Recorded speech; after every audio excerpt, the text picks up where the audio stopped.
I want to talk about change, embracing change, because there's a lot of change happening at the moment. I wonder how that makes you feel. But let me introduce myself first. So if you don't know who I am, I'm Jane, Messy Jane. Jane Leadbetter on the Mercy Church BRF team with Lucy Moore and Dave Martin. And I've been involved in a Mercy Church here in the Northwest. So we're in thundery South Liverpool at the moment. And I've been involved coordinating for probably over 12 years now at L19 Mercy Church. And connected to that, we have L19 Who Let the Dads Out, which is a group for dads, granddads, male carers and preschool children. And at the moment, we're calling that group Who Kept the Dads In, for obvious reasons. I'm also very involved with the Scout Association and have been for many, many years, too many years to mention. But it's also a passion of mine, and I help to run a Beaver Scout colony every week. So that's 6 and 7 year old boys and girls. And I'm also Assistant County Commissioner for Beaver Scouts on Merseyside. So yeah, a busy life. I'm also a nana to 3 grandsons. So it's great. But before we carry on, I'd like to light a candle and invite God to join us. So hello, Mary, and everyone who's out there saying hello. Carry on saying hello so that Messy Dave can respond to you for me. That would be really cool. So this I introduced you to last month, and this is my Godly Play candle.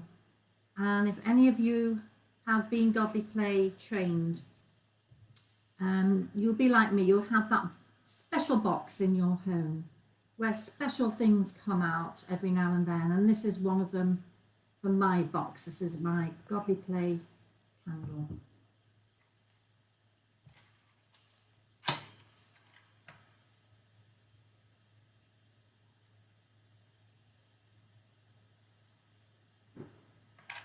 So on this very warm evening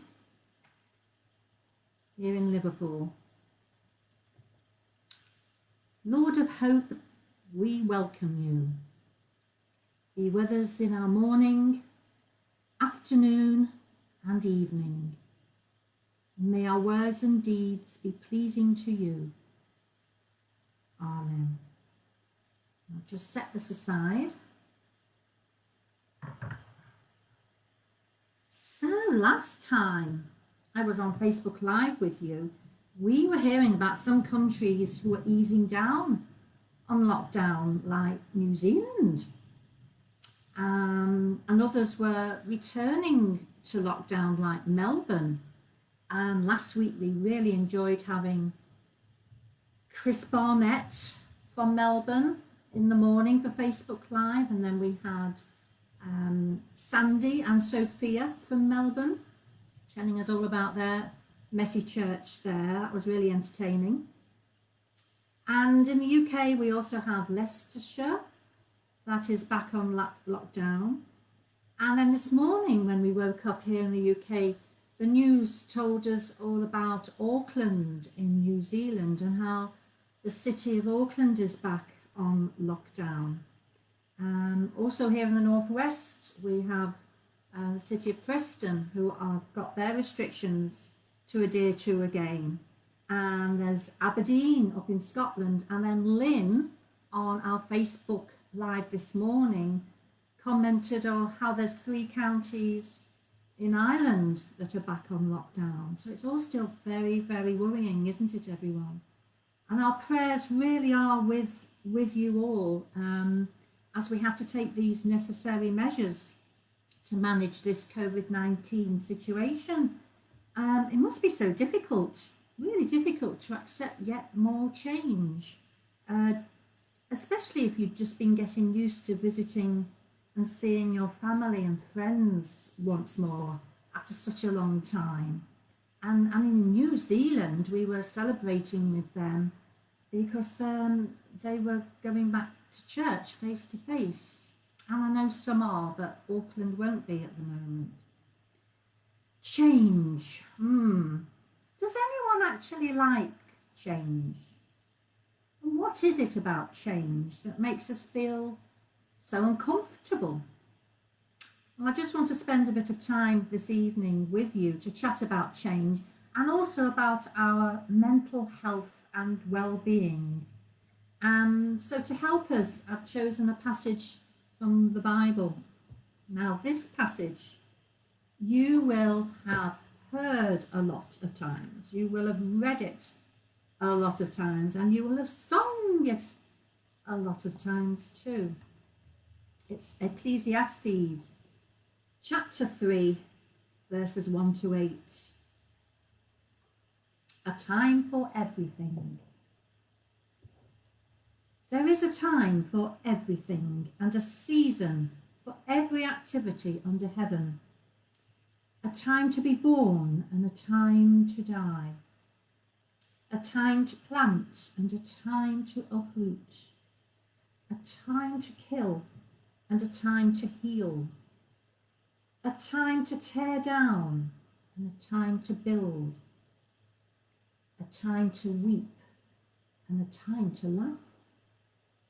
A time to mourn and a time to dance. A time to scatter stones and a time to gather them. A time to embrace and a time to refrain. A time to search and a time to give up. A time to keep and a time to throw away. A time to tear and a time to mend. A time to be silent and a time to speak. A time to love and a time to hate. A time for war and a time for peace. How relevant is a lot of that during this difficult COVID-19 time? Everything has a season, and there is a time for every matter in life. And in verse 11, later on, we're reminded that he has made everything beautiful in its time. Each activity is for the right time and bringing about God's purposes. And what a privilege it has been to be a part of God's purposes at the Bible Reading Fellowship over these past 10 years. Yes, in 2 or 3 weeks' time, I will have been working with Lucy and Messy Church and the Bible Reading Fellowship for 10 years. And as many of you know, I am soon to be entering my time of retirement.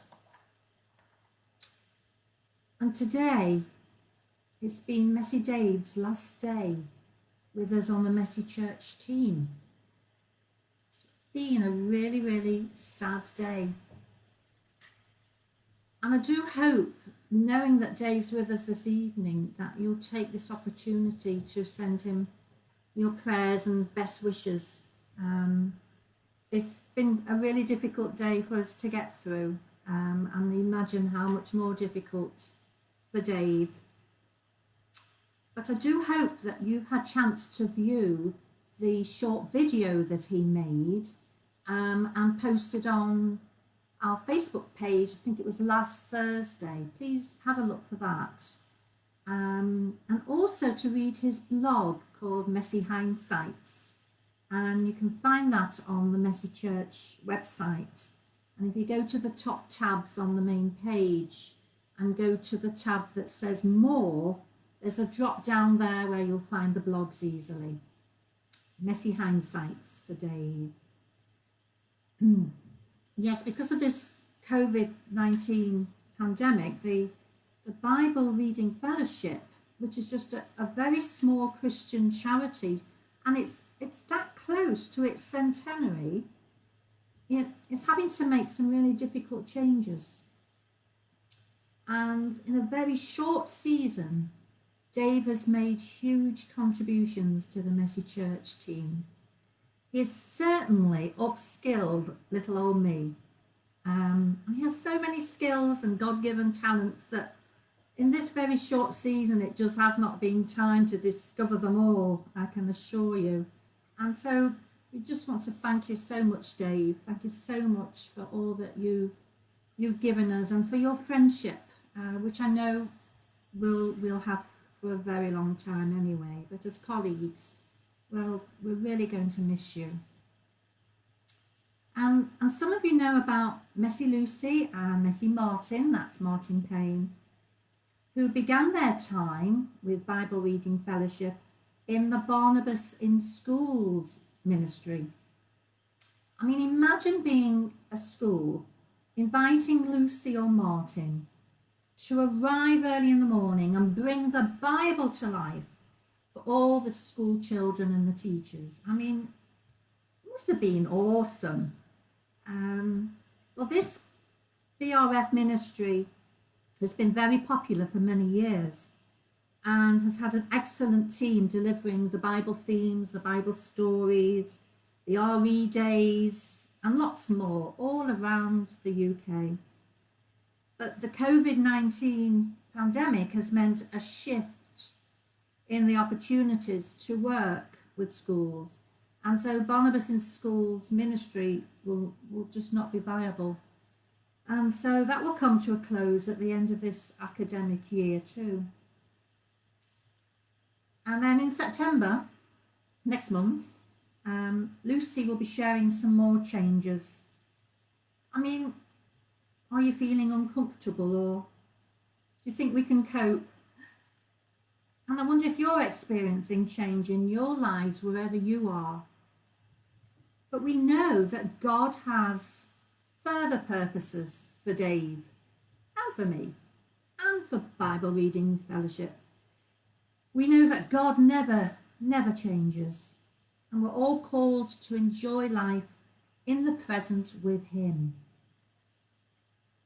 But still, what about those feelings of being uncomfortable or anxious because of change?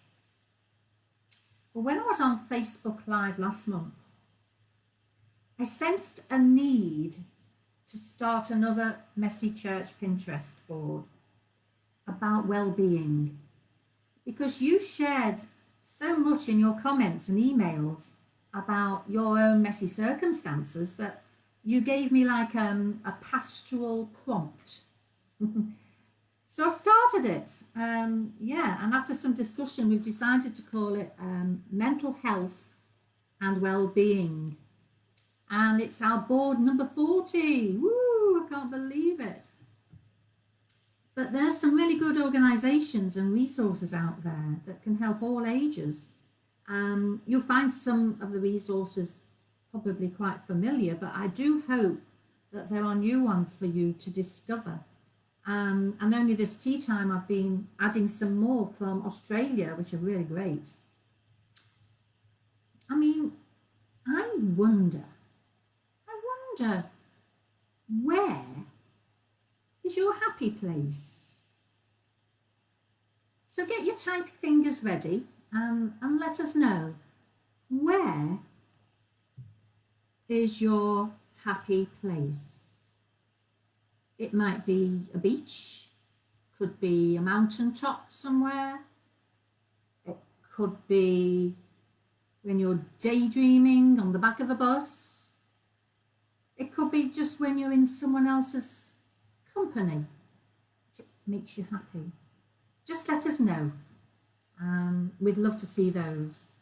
For myself, when it was our wedding anniversary, my husband and I 2 weeks ago, we didn't hesitate to know where our happy place was. We did hesitate about whether to go out for the day or not with current situations, and we haven't been out very much at all. But in the end we did. We packed a picnic and put the dog in the car. The weather forecast said fine, and off we went to one of our happy places, and that's on just starting a coastal walk, coastal path in North Wales somewhere. We actually went to Anglesey. So yeah, it was just that feeling of being by the sea, the smell of the sea, the beautiful hedgerows and the wildlife there that made it. I mean, we knew straight away where to go. So where is your happy place, I wonder? Well, I'd like to share something I discovered when I was researching for this new messy Pinterest board. Because during lockdown, you may have developed certain routines, daily patterns, which has helped you. That's brilliant. And physical fitness challenges have certainly been very popular during lockdown, haven't they? I mean, it might be that you've been watching a certain somebody online who's been suggesting your own individual fitness challenges, or it could be that within your own family and distancing, you've set each other challenges as well. It could even be that, you know, you've always wanted to learn how to do the hula hoop, but you've never done it before, and now you've had the opportunity, that sort of thing. And certainly in the Scout Association, we're still cooking up fun fitness ideas for all ages to try at home. It's just very, very popular.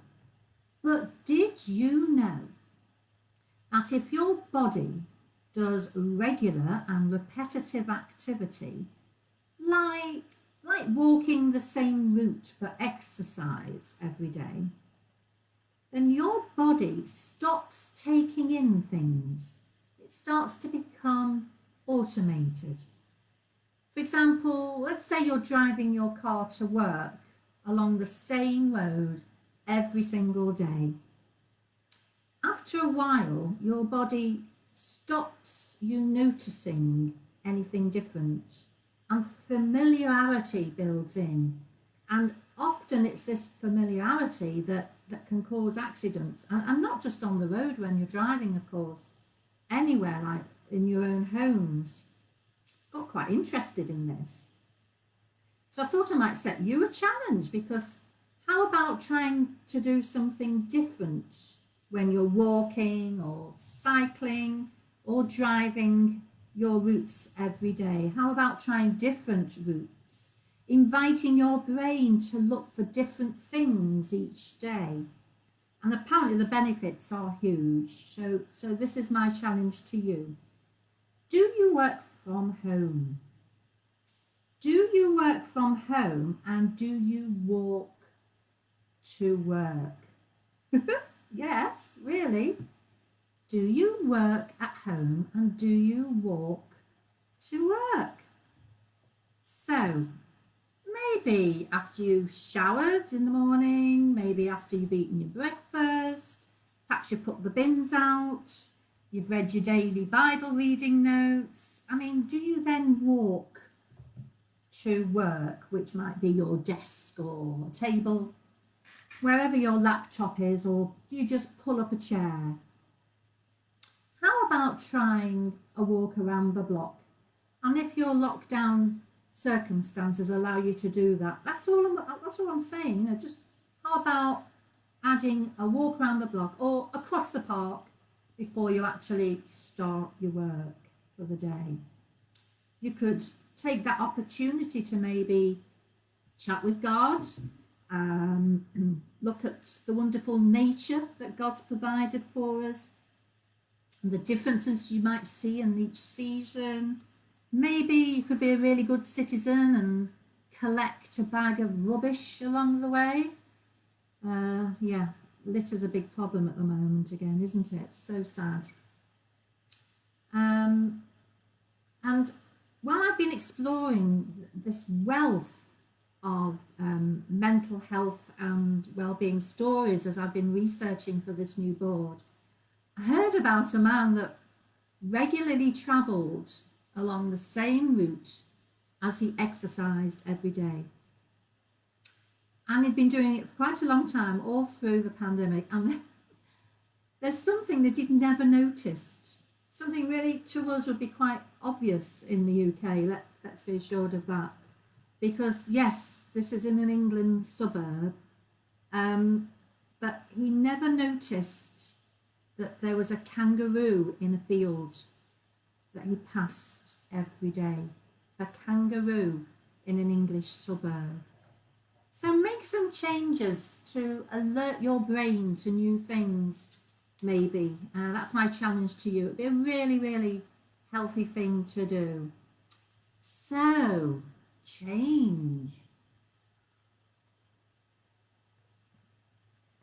Another routine that you may have developed during lockdown is becoming more aware of the nature and caring for God's planet.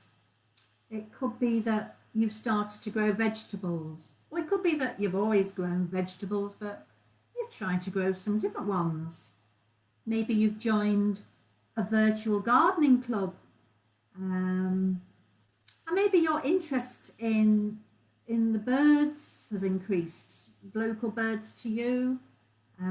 For me, it's definitely been television programs like Springwatch.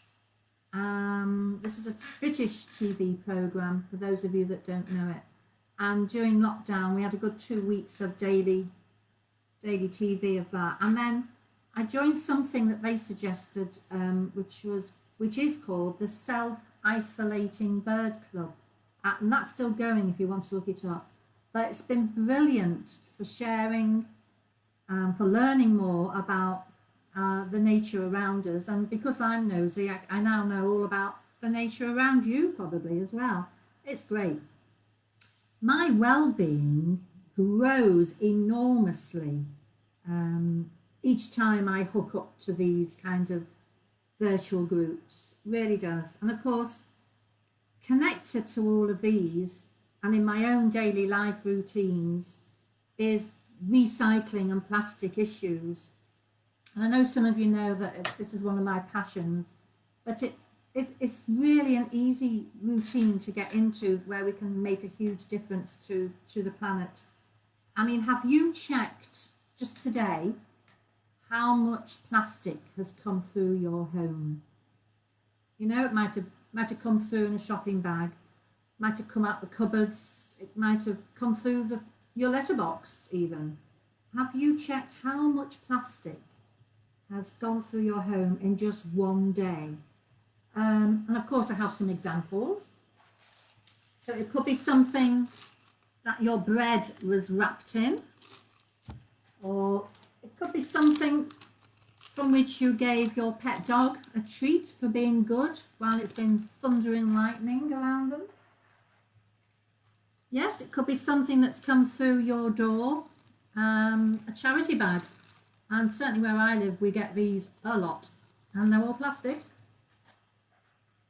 Or it could be that you're finishing off that lovely box of chocolates somebody bought for you, and you deserved it. But look,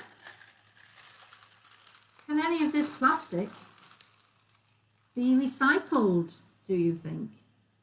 Have you double checked and looked at your local authorities to see what you can recycle and what you can't? And here in Liverpool, none of this plastic I've just shown you can be recycled. Only the plastic which is bottle shaped. So maybe it's come from under the sink as a cleaner, or it's going to wash your clothes, or you've used it to wash yourself in the shower, or you've had drinks from it. Plastic bottles is all in Liverpool, is all we can recycle. So all the other plastic will have to go in the general waste. And that means there's going to be a lot. So maybe the best routine that you could add in your life, in your daily life, is just not to purchase so much food and so many household items that are heavily wrapped in plastic. Let's change the world pollution and make a really big difference by just taking those small steps. I really want you to enjoy viewing the new Pinterest board. Mental health and well-being is what we've called it, and If you have any links yourselves that you think we could add, we'd be delighted to add those. So send them my way. And as always with Pinterest, it's all work in progress and it will just grow and grow. But there's already over 30 pins on there for you to enjoy. Look at the time. We're still talking about change, but hoping you're not too uncomfortable about it now. And I've just got a document I'd like to share with you first. Here it is. So I printed this document off because I know a lot of you keep asking me when we say, look on our website, we've got something else to share with you. You always want to know, can I print it off? How many pages and how much ink will it take? Well, basically, because of the risk assessment at the end of this document, you've probably got about 6 sheets of paper, but you don't have to, of course, print it all off. You can just save it or keep looking on our website. But this is placed on the COVID-19 part of our website. And it's a document full of suggestions. So we don't want you to start to panic, don't want you to start saying, oh, everyone's doing this, I should be doing it too. No, it's not like that at all. But because some of you have been asking for any suggestions and help or guidelines when you're considering going back to do face-to-face Messy Church, Lucy has been meeting with the Church of England and she's been meeting with Fresh Expressions. So if you live in England, and if your denomination is the Church of England, we have made some suggestions for you because we can now clarify that we are, Messy Church is regarded as an act of worship. Okay, so then that helped us to put together the guidelines. So we've got a suggested half hour that you could gather people, and we've told you how many we think you could gather. We've given you lots of ideas for preparing for this and for preparing for future ones. And this is only, as you probably realise, while we're still, as the government says, and our guidelines are daily probably being changed. So please do regularly look at those first and also look at your own denominational guidelines before you do anything. But this is also helpful, we hope. There's even a suggestion of how many people, how many adults you might need to do this. And we're thinking about 7. They've all got a role description. I love this part. So you've got your welcomer outside. You've probably got your welcomer inside. You've got your leader, who's that go-to person. You've got your host.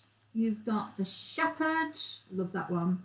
You've got your celebration leader, and what you probably won't see on any other guidelines is you've got the loo meister. Now, it's probably quite obvious what their role is, but you know, everyone in their team needs a loo meister. I love that one too. And then, of course, we've got the guidelines finishing with the risk assessment. So risk assessment, that's the new word, isn't it? So in March, the new word was Zoom, and now we're into July and August. Everyone's talking about risk assessments, goodness me. And I'd also like to mention one more thing because it's coming up soon, and that's that we have a second Young Leaders online meetup coming up. So lovely Jonathan Bland, one of our Messy Church young leaders who contacted us with this great idea, has now successfully held his first Young Leaders online meetup on Zoom, and we'd like to invite you to a second one.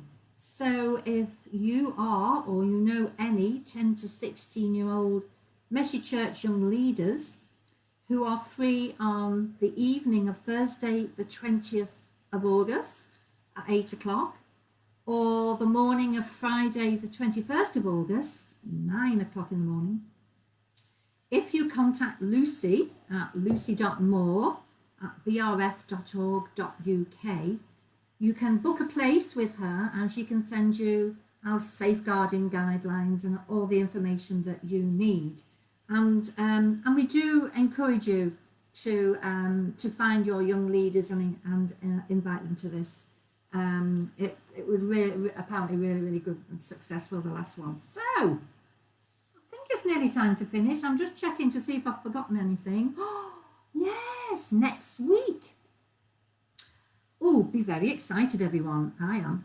Next week we have Lizzie Hackney, who's going to be joining us and running our Facebook Live. So next week, Lizzie, who is the lead intergenerational missioner for the Diocese of Hereford, she will be sharing her experiences of telling stories online. She will be giving some practical tips and talk about why it's such a great thing to do, although she keeps saying that she's no expert. But gosh, can't you just sense her enthusiasm already? And of course, Lizzie invites you to join her and to ask any questions. So go for it. So that's next Wednesday with Lizzie Hackney. So I think it's time to finish and to get my candle, which has been making me feel very warm here on this muggy evening. I wish you could see the colour of the sky. It's very interesting outside in Liverpool. And as we leave now, I send this light of Christ to you all. May you listen to and embrace God's purposes for you. May you see everything He has made beautiful in its time. May you know God's eternal love and presence as we encounter life's changes. Through Jesus Christ, our Lord. Amen. So thank you for joining our Facebook Live, and stay safe, everybody, until we meet again. Bye.